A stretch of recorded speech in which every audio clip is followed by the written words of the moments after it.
Salut, chers amis du Cameroun, salut, chers compatriotes. Le but de cette vidéo, c'est de vous raconter les circonstances de mon voyage de Yaoundé au Cameroun à Bangui en République centrafricaine. Oui, récemment, j'ai fait un voyage de Yaoundé à Bangui par voie routière et j'ai donc jugé nécessaire de faire cette vidéo pour vous raconter les circonstances de ce voyage qui était d'ailleurs très riche en émotions et en expériences. Donc, je quitte de Yaoundé, c'était un vendredi soir autour de 18h, oui, et je crois le lendemain, je suis à Garoua-Boulaye. Garoua-Boulaye est la ville camerounaise directement à la frontière avec la République centrafricaine. Donc, quand vous êtes à Garoua-Boulaye, vous êtes à un jet de pierre de la République centrafricaine. Et il faut le préciser, Garoua-Boulaye est juste après Bertoua. Donc, quand vous quittez de Yaoundé, vous arrivez à Bertoua. Et après Bertoua, vous êtes à Garoua-Boulaye. Après Garoua-Boulaye, Meganga. Après Meganga, Gaoundéré, Garoua, Maroua, Kousseri. Si on vous fait, par exemple, ce trajet, donc, j'arrive à Garoua-Boulaye, donc le lendemain, il fallait faire les formalités du voyage, notamment un laissez-passer, un carnet de vaccination, je crois le test contre le coronavirus. Et donc, je me suis donc rendu à la frontière camerounaise située à Garoua-Boulaye, à la police de frontière bien sûr, et j'ai donc obtenu un laissez-passer. Le laissez-passer, c'est ce document qui vous autorise de faire, je peux dire, de faire un séjour quoi, de 90 jours en terre centrafricaine. Dans le cadre de la CEMAC, bien sûr, avec un laissez-passer, vous pouvez faire, je peux dire, tous les pays de la CEMAC sans forcément avoir un passeport. Mais je crois que certains pays comme la Guinée équatoriale et le Gabon, par exemple, sont un peu très stricts, quoi. Parfois, avec le laissez-passer, vous ne pouvez pas accéder à ces pays facilement. Mais avec la République centrafricaine, c'est très facile. Donc, ayant obtenu mon laissez-passer du côté camerounais, donc j'ai rempli les formalités qu'il fallait et voilà.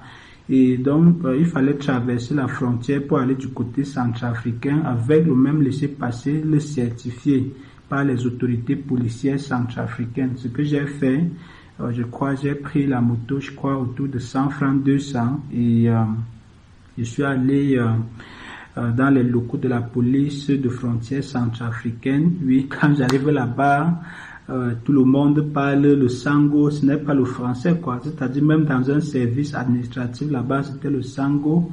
Voilà, vous voyez la force de l'Afrique, n'est-ce pas? Donc, quand j'arrive là-bas, le monsieur me reçoit, il me pose quelques questions. Vous partez à Bangui faire quoi et autre, et il me signe le document. Et il fallait obtenir donc le carnet de vaccination contre, je crois, la fièvre typhoïde, je sais pas, c'est le paludisme, oui, certaines de ces maladies un peu rares. Et j'ai donc obtenu ce carnet de vaccination du côté centrafricain, vu que les centrafricains eux-mêmes ont conseillé de l'obtenir de leur côté, vu que du côté camerounais c'était plus cher, quoi. Je crois que la différence de prix était autour de 4 000 ou 3 000. Oui, donc ils m'ont conseillé. Je suis donc parti dans les services médicaux de la République centrafricaine obtenir ce carnet de vaccination, sans d'ailleurs être vacciné, bien sûr, contre quoi que ce soit. Waouh, l'Afrique est formidable.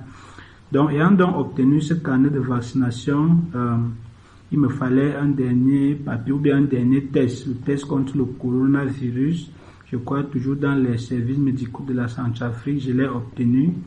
Et donc, ayant rempli toutes ces formalités, donc il fallait juste aller à l'agence de voyage et puis payer un ticket et m'apprêter à voyager, quoi. Je me suis donc rendu à l'agence de voyage qui fait la ligne Garoua-Boulaye-Bangui. Je crois le nom de l'agence c'est Avenue de la Centrafrique, oui.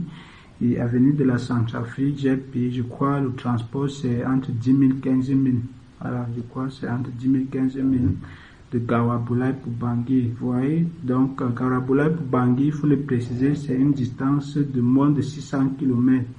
580 km, 585 km, oui.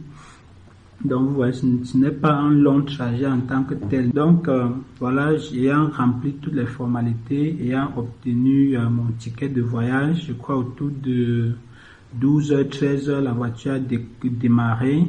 Et voilà, à peine 2-3 km, il y avait un poste de contrôle. Et quand j'arrive au poste de contrôle, je regarde d'abord la nature du poste de contrôle. C'est très bien construit par rapport à ce que nous avons au Cameroun. Oui, c'est-à-dire, quand vous voyez par exemple un poste de contrôle centrafricain, il y a presque tous les services concernés. La police, la gendarmerie, les eaux et forêts, la douane, etc. Et chaque unité a son bureau. Vous comprenez? Donc, c'est un long bâtiment subdivisé en plusieurs sections. Il y a une section pour la police, il y a une section pour la gendarmerie, il y a une section pour les eaux et forêts, une section pour la douane, etc. Donc, ce que je n'ai jamais vu au Cameroun, parce que je sais quand même que nos postes de contrôle ne sont pas aussi bien construits que ça, quoi. Donc voilà, ça m'a beaucoup surpris, et quittant même de Gauraboulaye, quand le voyage commence, quand je regarde la nature du goudron, c'est très bien aussi fait. Il n'y a pas de nid de poule sur le goudron, il n'y a pas de nid de poule, c'est très bien. Et voilà, donc, au poste de contrôle, donc, la nature du contrôle centrafricain, je crois, c'est très lent, quoi. Parce qu'un policier vient d'abord, il récupère tous les dossiers des passagers qui sont au bord du véhicule. Il part au poste de contrôle, on fait l'appel. Vous comprenez, on fait l'appel. Pourtant, au Cameroun, par exemple, il y a un policier qui se place parfois à l'entrée du bus. S'il faut que tout le monde descende, chacun sort, il présente sa pièce d'identité. Vous voyez, voilà, c'est plus facile. Et quand la voiture traverse de l'autre côté, vous partez directement entrer. Mais là-bas, un policier vient, il prend d'abord tous les dossiers des passagers qui sont à bord. Tout le monde descend, tout le monde part au poste de contrôle et on fait l'appel. Vous comprenez? Donc c'est très lent. Vous comprenez? C'est très lent. Et malheureusement pour les Camerounais donc qui étaient à bord du véhicule, et moi par exemple qui faisais cette ligne pour la première fois, je crois... chaque fois qu'on lisait un dossier camerounais, on mettait de côté, vu que les Camerounais avaient leur laissé passer, quoi. Ils n'avaient pas, je peux dire, de pièces d'identité centrafricaine. Donc, chaque fois, par exemple, qu'on lit un dossier, lorsqu'on voit un laissé passer camerounais, on met de côté. Voilà comment on entassait les dossiers des Camerounais à part. Ayant donc fini l'appel avec tous les passagers qui étaient à bord du véhicule, on prend maintenant les laissez-passer camerounais et la police centrafricaine les impose un prix qu'ils devaient payer, et ce prix était, je peux dire, uniforme sur tout le trajet. Vous comprenez, on les impose un prix qu'ils devaient payer.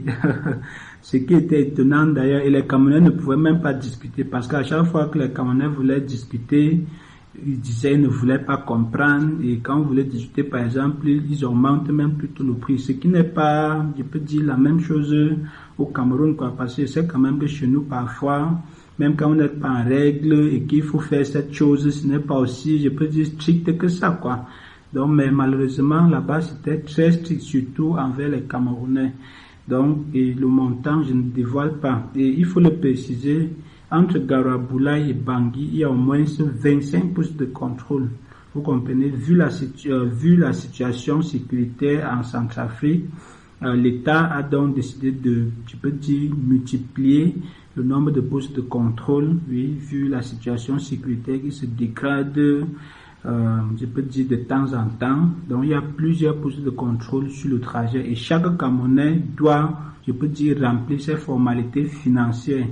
Vous comprenez, c'est très coûteux d'ailleurs, oui. Et donc, voilà, c'était un peu ça qui a frustré, je peux dire, certains Camerounais au long de ce trajet, mais au finish, tout le monde s'est rendu compte que bon, peut-être c'était un moyen comme ça pour les policiers centrafricains de manger aussi, parce qu'il faut le préciser, le niveau de vie là-bas est quand même est moins élevé, quoi, est moins élevé. Il y a d'abord l'inflation, tout est presque cher et tout, donc on s'est dit que voilà, donc on est passé dessus et puis c'était plutôt l'ambiance, quoi. Donc, chaque fois qu'on arrivait au poste de contrôle, chaque Camerounais préparait déjà, je peux dire, sa formalité, quoi. Voilà, vous comprenez ce que je veux par là dire. Donc, lorsqu'on quitte du premier poste de contrôle, donc on roule, on a traversé, je sais pas, 2-3 postes de contrôle et voilà, on est arrivé dans une ville centrafricaine qu'on appelle Bois. Oui, à Bois, vous voyez déjà les signes, quoi, de l'administration centrafricaine avec les services administratifs et tout. Je crois les locaux des téléphonies, des opérateurs de téléphonie mobile. Oui, je crois Télécell, Move et je crois Orange aussi. Oui, vous voyez déjà leurs locaux là. Donc, quand vous êtes à Bois, vous sentez déjà la Centrafrique en elle-même. Et donc, voilà, on a fait un petit arrêt à Bois et voilà, la voiture a encore démarré. Et je crois autour de... Tout à l'heure, le voyage, c'est la même expérience partout. Hein. Les postes de contrôle sur tout le long du trajet. Et la nature du contrôle est d'abord lente. Vous comprenez, ce qui ralentit tellement le voyage. C'est-à-dire, imaginez par exemple parcourir une distance de 580 km en peut-être 2 jours. Ce n'est pas du tout évident. Vous comprenez, à cause de la nature du contrôle, à cause de, vous comprenez, le nombre de contrôles que nous avons en route et voilà, ça ralentit tellement le voyage. Donc, autour de 21 heures, donc on est arrivé à, je crois, Bosemtele. Bosemtele, c'est une ville centrafricaine, peut-être un carrefour dans une certaine mesure. Et oui, donc lorsqu'on arrive à Bosemtele, donc je crois que c'était autour de 21 heures et il fallait dormir là-bas, vu que le gouvernement centrafricain avait instauré un couvre-feu. Je crois que c'était à partir de 22 heures, donc 21 heures nous trouve donc à Bosemtele, on était obligé de dormir. On ne pouvait pas continuer à rouler et voilà, il y avait, je crois, une maison de la douane centrafricaine là-bas à Bosemtele et je crois il y a plusieurs passagers qui ont érigé les nattes à terre pour dormir, d'autres ont dormi dans la voiture et je crois j'ai dû chercher un motel non loin du carrefour et je crois là-bas la chambre était, je crois, 3000. Et là-bas, je crois, la nuit, on utilisait les lampes solaires vu qu'il n'y avait pas d'électricité. Vous comprenez, c'était un peu pas très agréable, quoi. J'étais complètement coupé du reste du monde. Et voilà, donc le lendemain, donc, autour de 6 heures, tout le monde était à côté du bus. Et voilà, la voiture a encore démarré. Je crois, autour de vers 12 heures, on est arrivé je crois que c'était Boali. Boali, c'est, je peux dire, la ville référence de Bangui, quoi. Quand vous arrivez à Boali, vous êtes déjà, je peux dire, vous êtes déjà sûr, quoi, d'arriver à Bangui. Donc, lorsqu'on arrive à Boali, donc, vu que les Centrafricains, eux-mêmes, ils ne faisaient que parler de Boali, bientôt on arrive à Boali. Lorsqu'on arrive à Boali, donc, ça nous suscite, nous, les Camerounais qui étaient à bord, et qui faisions ce trajet pour la première fois, ça nous suscite des espoirs, quoi. Oui, vu que, voilà, c'est-à-dire on avait déjà au moins l'espoir d'arriver à Bangui, vous comprenez bien, de découvrir Bangui. Donc lorsqu'on arrive à Boali, donc je vois Boali, il y avait déjà l'électricité, oui, parce que la plupart des Centrafricains nous ont expliqué que c'est de Boali que l'énergie électrique est générée et est transportée dans presque toutes les villes de la Centrafrique, y compris la capitale Bangui. Donc Boali déjà c'est, je peux dire, les signes, quoi, les signes annonciateurs de la ville, quoi. Donc lorsqu'on arrive à Boali, donc est-ce qu'on a fait un petit arrêt? Oui, peut-être juste pour se reposer. Et voilà, et il faut le préciser, tout au long du trajet, la plupart des Centrafricains ne parlent que le sango, ils ne parlent pas français. Vous comprenez? Lorsqu'ils veulent s'adresser à un Camerounais, par exemple, ils s'adressent en français. Mais entre eux, ce n'est que le sango, oui. Donc, vous voyez, c'est-à-dire, ils sont complètement, je peux dire, culturalisés dans leur sango au point où, même parler français, ils trouvent ça un peu bizarre, quoi. Donc, voilà, donc, je crois, on arrive donc à Boali vers 12h, 13h. Nous sommes comme ça, parce que nous sommes comme ça dimanche déjà, oui, vu que samedi, on a dormi à Bosemtele. Nous sommes comme ça dimanche autour de 12h. C'est-à-dire, je quitte de Yaoundé un vendredi pour arriver à Boali un dimanche autour de 12 heures. Et voilà, je crois, après presque 1 heure de temps, 2 heures, on est arrivé à, je crois, Bangui, Bonne 12. Bonne 12, c'est l'entrée de Bangui, vous comprenez. Là-bas, il y a plusieurs agences de voyage, il y a plusieurs, bref. Quand vous êtes à Bonne 12, vous êtes déjà, on peut dire, à Bangui, parce que je peux dire l'entrée de Bangui, quoi. Donc voilà, il nous fallait acheter, je crois, des SIM cards, des réseaux centrafricains, je crois, Télécell, par exemple, pour ne pas faire la publicité. Bon, peut-être si... donc on achète donc les SIM cards centrafricaines donc pour communiquer, et voilà, j'ai dû appeler celui qui devait m'accueillir à Bangui. Il m'a amené là, je crois, il m'a demandé de prendre le taxi, c'était pour, je crois, Lakwanga. Lakwanga, c'est le centre-ville de la Centrafrique, ou bien le centre-ville de Bangui, autant pour moi, le centre-ville de Bangui. Donc quand vous êtes à Lakwanga, vous êtes déjà, je peux dire, je sais pas, peut-être à l'avenue Kennedy, peut-être à la poste centrale, je ne sais pas quoi. Donc, j'arrive dans Lakwanga, on fait un peu le tour de ville, mais quand je regarde Bangui, comparé aux autres villes camerounaises, je ne vois pas aussi, c'est-à-dire, il y a un gap, quoi, il y a une différence, quoi.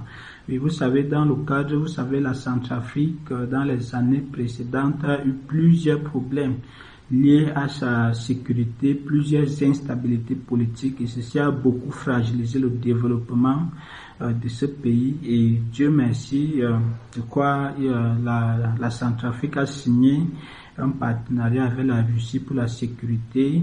Et je vois, même quand vous roulez dans Bangui, vous voyez les Russes ici et là, donc ils sont là pour aider les forces de sécurité centrafricaines à assurer la sécurité de ce pays. Et je crois bien depuis qu'ils sont là, je crois la sécurité est en train de revenir et le développement suit également.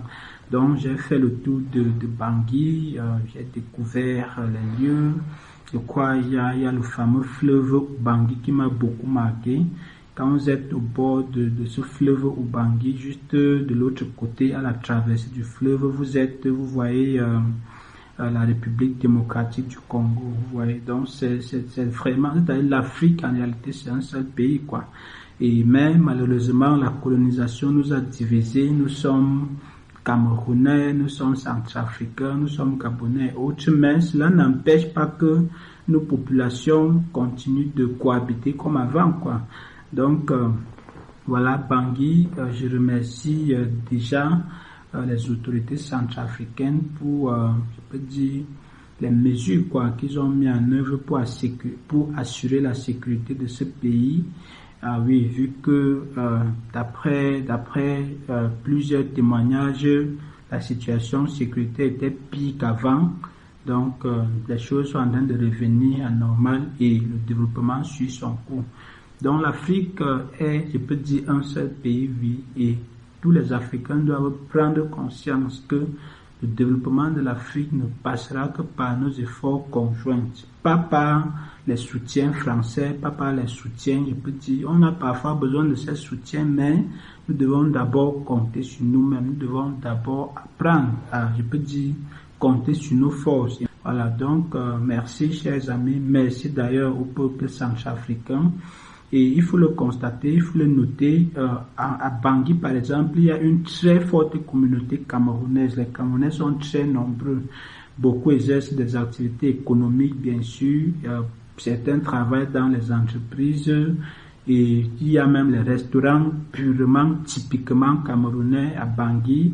Il y a, je crois, des hôtels purement, typiquement camerounais. Donc, les Camerounais sont très mobilisés, ils sont très, je peux dire, nombreux à Bangui. Vous savez, les Camerounais sont d'abord, je peux dire, un peuple très combatif qui, à chaque fois qu'ils trouvent une opportunité quelque part, ils déclenchent, ils partent, ils saisissent et puis voilà. Donc, la République centrafricaine, c'est un très grand pays qui, je peux dire, dans les années à venir, doit, je peux dire, se développer, doit se hisser à la hauteur de ses ressources naturelles parce que Bangui ou bien la République centrafricaine, c'est l'un des pays les plus riches en Afrique. en termes de ressources naturelles, mais malheureusement, son développement ne suit pas. Vous comprenez ce potentiel minier très gigantesque. Donc, chers amis, merci de me suivre. Si vous êtes nouveau, abonnez-vous sur la chaîne et je crois que vous pouvez partager la vidéo pour que certaines personnes puissent découvrir, je peux dire, cette expérience qui était d'abord très riche. Voilà. Donc, chers Africains, merci pour l'écoute. Très bientôt.